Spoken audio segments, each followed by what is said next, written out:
Hello नमस्ते, welcome to it is online. आज के वीडियो में हम लोग पढ़ने वाले क्लास 10th का chapter number 9 madam rides the bus. चलिए बिना देरी के करते हैं चैप्टर स्टार्ट।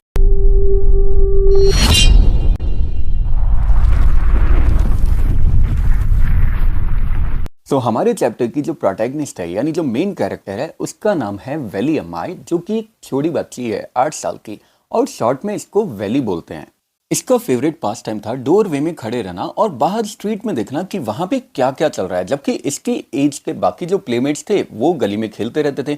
लेकिन वैली के लिए बाहर दरवाजे में खड़े रहकर गली में देखना भी उतना ही ज्यादा इंजॉयबल था। सबसे ज्यादा फैसिनेटिंग वैली को क्या लगता था, एक बस थी जो उसके विलेज से पास वाले टाउन में ट्रैवल करती थी। ये हर घंटे में जाती थी और वैली जब इसको आते जाते हुए दिखती थी तो वैली को बहुत ही ज्यादा इंजॉयमेंट लगता था। हर दिन वैली उस बस को देखा करती थी और धीरे धीरे वैली के मन में भी एक छोटी सी विश डेवलप होने लग गई कि वो भी उस बस में ट्रैवल करना चाहती थी। ये विश धीरे धीरे और ज्यादा स्ट्रॉन्गर होती चली गई और जब भी बस में से लोग उतरते थे तो उनके फेस देखकर वैली की ये डिजायर और भी ज्यादा ओवरवेलमिंग डिजायर में कन्वर्ट हो गई। अगर उसका कोई फ्रेंड जो बस में ट्रैवल करके आता था और स्टोरी सुनाया करता था बस में ट्रैवलिंग की, तो ये लोग इंग्लिश में बोला करते थे प्राउड प्राउड, जिसका मतलब होता था डिसएग्रीमेंट।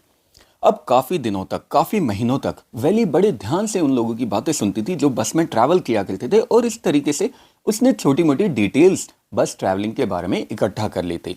तो क्या क्या डिटेल्स थी ये बहुत इंपॉर्टेंट है, इस पे इंपॉर्टेंट क्वेश्चन भी बनता है, बड़े ध्यान से सुनना। पहली बात तो ये कि टाउन उनके विलेज से 6 माइल्स डिस्टेंस पे था और वन साइड का जो फेयर था यानी जो किराया था वो 30 पैसे था, जो कि लगभग कुछ भी नहीं था। ऐसा उसने किसी एक सूट बूट पहने हुए आदमी से सुना था। लेकिन वैली को तो मुश्किल से इतने पैसे देखने को मिलते थे।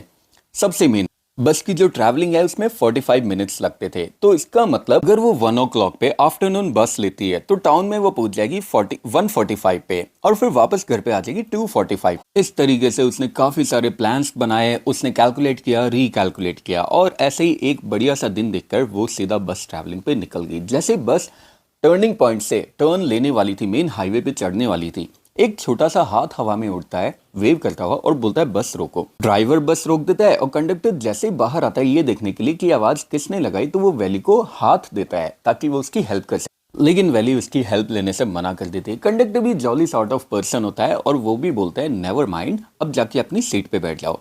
वैली जैसे बस में बैठती है तो बस की सारी चीजें उसे फैसिनेट करती है। एकदम नई बस होती है, एकदम नया पेंट था, सामने की तरफ एक क्लॉक लगी हुई थी विंडशील्ड के बिल्कुल ऊपर।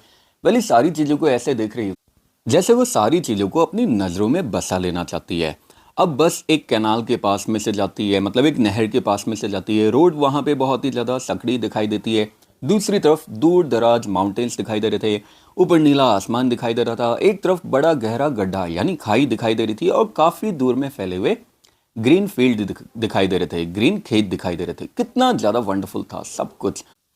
उसकी पहली जर्नी, कितने ज्यादा पेन्स टेकिंग और इलेबोरेट प्लान्स उसने बनाए थे 60 पैसे इकट्ठे करने के लिए। जो भी छुट्टे पैसे उसके पास आया करते थे उन्हें वो इकट्ठा करती थी सिर्फ बस ट्रैवलिंग के लिए। कितना ज्यादा मुश्किल था, स्पेशली उस दिन जब गांव में मेला लगा हुआ था। राउंड अबाउट पे जाने का उसका इतना मन था, पैसे भी थे उसके पास, लेकिन फिर भी वो जा नहीं पाई। दूसरा, पेपरमेंट और टॉयज खरीदने का इतना मन था, लेकिन पैसे होने के बावजूद भी उसने कुछ भी नहीं खरीदा। सारे पैसों को अपने सेव किया सिर्फ बस जर्नी के लिए। जैसे तैसे उसने पैसे तो सेव कर लिए। अब जो नेक्स्ट प्रॉब्लम थी वो थी घर से बाहर निकलना, वो भी बिना किसी की इन्फॉर्मेशन के। और इसे तो उसने बहुत इजीली मैनेज कर लिया। डेली 1 बजे से 4 बजे के बीच में उसकी मम्मी सोने के लिए जाती थी। आज भी उसने इसी टाइम को यूज किया था गांव से बाहर निकलने के लिए। वैली जब विंडो से बाहर देख रही होती है तो नीचे एक कैनवस लगा हुआ रहता है यानी एक पर्दा लगा हुआ रहता है और वैली को दिखाई नहीं देता। तो वैली अपनी सीट पे खड़ी हो जाती है। अचानक वैली एक आवाज सुनकर चौंक जाती है। आवाज आती है एक एल्डरली मैन से और वो बोलता है कि बेटा तुम बैठ जाओ। ये एल्डरली मैन एक्चुअली उसके लिए बहुत ही ज्यादा कंसर्न था, तो ये बोलता है कि तुम छोटी बच्ची हो, तुम बैठ जाओ। और वैली बड़े गुस्से से बोलती है बच्चा नहीं बोलना अंकल, मैं छोटी बच्ची नहीं हूँ। कंडक्टर इसी टाइम पे आ जाता है और वो बोलता है अरे ये कोई छोटी बच्ची थोड़ी है, ये तो एक बड़ी मैडम है। और इस पे वैली बड़े गुस्से से देखते हुए बोलती है तुमने अभी तक मुझे अपना टिकट भी नहीं दिया। कंडक्टर एक टिकट को पंच करता है और उसे दे देता है। थोड़ी देर में वैली को दिखाई देता है कि रोड पे एकदम सामने की तरफ एक गाय एकदम अपनी पूंछ उठाकर रोड के बीचों बीच भाग रही थी। वैली को ये देखकर बड़ा मजा आता है। जितना ज्यादा ड्राइवर हॉर्न दे रहा था उतनी स्पीड से वो गाय एकदम रोड के बीच में ही भाग रही थी, कभी भी साइड नहीं हो रही थी। थोड़ी देर बाद रोड साइड में हो जाती है और जो बस होती है वो आगे जाती है एक रेलवे स्टेशन के पास में। वहां पे फाटक लगा हुआ था, दूर से एक ट्रेन का आता हुआ धब्बा दिखाई देता है, यानी बहुत छोटी सी ट्रेन दिखाई दे रही थी। जैसे जैसे पास में आ रही थी ट्रेन और ज्यादा बड़ी होती जा रही थी। थोड़ी देर में ट्रेन निकल जाती, पूरी बस कांपते हुए। उसके बाद बस एंटर करती है एक बहुत ही बिजी स्ट्रीट में और वहां से मेन बाजार में चली जाती है। पूरी बस अब खाली हो चुकी थी क्योंकि यहाँ पे बस स्टॉप आ गया था। कंडक्टर वैली को बोलता है कि आप नीचे नहीं उतरोगे। वैली बोलती है कि नहीं नहीं, मैं इसी बस में वापस चली जाऊंगी। कंडक्टर बोलता है लेकिन अब जब तुम यहाँ पे आई गई हो तो तुम जाके मेला ही देख लो या फिर मार्केट ही देख लो। वैली बोलते हैं कि नहीं, मुझे अकेले जाने में डर लगता है। कंडक्टर बोलता है लेकिन तुम अकेले यहाँ तो आ गई। वैली बोलती है इसमें डरने वाली कौन सी बात है। कंडक्टर फिर बोलता है चलो एक काम करते हैं, चल के जूस पी के आते हैं। वैली बोलती है नहीं नहीं, मेरे पास इतने पैसे नहीं है, और अपने 30 पैसे वापस से निकालते हुए बोलती है मुझे बस वापस जाने का टिकट दे दो। कंडक्टर बोलता है बेटा ये मेरी तरफ से ट्रीट होगी, तुम्हें कुछ पे करने की जरूरत नहीं है। लेकिन वैली मना कर देती है। तो यहाँ से हमें पता चलता है कि वैली पूरी तरह से सेल्फ डिपेंडेंट थी, यानी वो कंडक्टर का एहसान भी नहीं लेना चाहती थी। अब वापस से बस जर्नी का टाइम हो जाता है, वापस से सेम सीन दिखाई देते हैं, लेकिन वैली इस बार भी उतनी ज़्यादा एक्साइटेड थी जितनी वो फर्स्ट टाइम में थी। बस जब थोड़ा सा आगे बढ़ती है तो वहां पे रोड पे जाम लगा हुआ था। वही काऊ जो उन्हें रास्ते में मिली थी आते समय, वो अब यहाँ पे मरी हुई पड़ी हुई थी और कितना ज्यादा भयानक ही क्रिएचर दिखाई दे रहा था। वैली कंडक्टर से पूछती कि ये तो वही काऊ है ना जो हम जा रहे थे, हमें रास्ते में मिली थी। कंडक्टर हाँ में सिर हिला देता है और वैली पूरी तरह से परेशान हो जाती है। अभी थोड़ी देर पहले ये क्रिएचर कितना ज़्यादा ब्यूटीफुल दिखाई दे रहा था और अब देखो इसने अपना सारा चार्म, अपना सारा अट्रैक्शन लूज कर दिया है और अब कितना ज़्यादा भयानक दिखाई दे रहा है।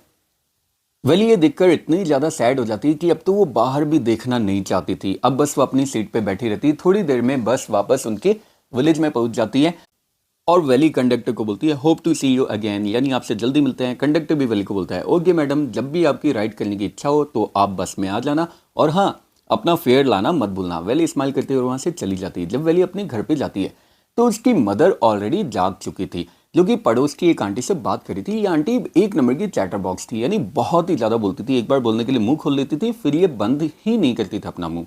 अब ये दोनों बात कर रहे होते हैं, इसकी मम्मी और पड़ोस की आंटी, और वो बोल रहे होते हैं कि इस दुनिया में बहुत सारी ऐसी चीज़ें होती है जो हमारी नॉलेज के बिना होती है और हमें उनके बारे में कुछ पता भी नहीं चलता। इतने में वैली बोलती है बिल्कुल सही बोला आपने। अब उसकी मदर पूछती है क्या क्या बोला तूने। वैली बोली नहीं, मैं तो आपकी बात से अग्री हो रही थी कि इस दुनिया में बहुत सारी चीजें हमारी नॉलेज के बिना होती है और उनके बारे में हम लोग कभी जान भी नहीं सकते। पड़ोस वाली आंटी बोलती है देखा एक छोटी सी बच्ची कैसी हमारी बातों के बीच में अपनी बात लगा रही है।